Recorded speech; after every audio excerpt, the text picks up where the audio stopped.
dumarka ahlujannaha dumarka dunyada ahlujannuhu ma waxay noqonayaan xuural cayn hadday jawaabtu tahay haa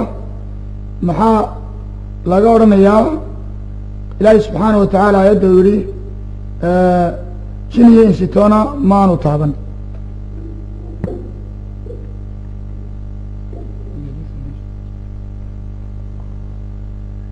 dumarka mu'minaadka ahlu jannaha noqday yani iyagu xurulciin maaha laakiin waxa weeye waa dumar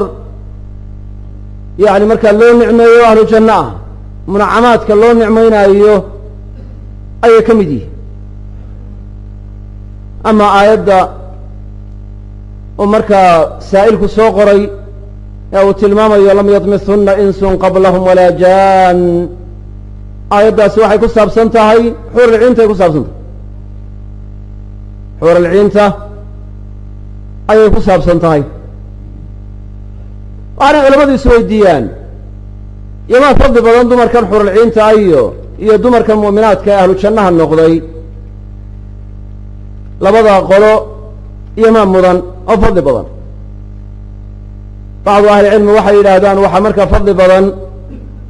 kuwa mu'minaadka ahlu jannaha noqday waxay ku fadli badan yihiin iimaankoodii iyo camalkoodii waayo xuralciinta jannada gudaheeda lagu abuuray iyaga jazaa la abaal marinaayo jannada looma gelin waa kuwii wax loogu nicmaynaayo laakiin dumarka mu'minaadka ah ee adduunyadii ku soo camal falay jannada waxaa loo geliyey si iyaga loogu nicmeeyo marka farqaana u dhexeeya cid iyaga loo nicmaynaayo iyo cid loogu nicmaynaayo marka iimaankoodi iyo camalka saalix ay la yimaadeen daraaddeed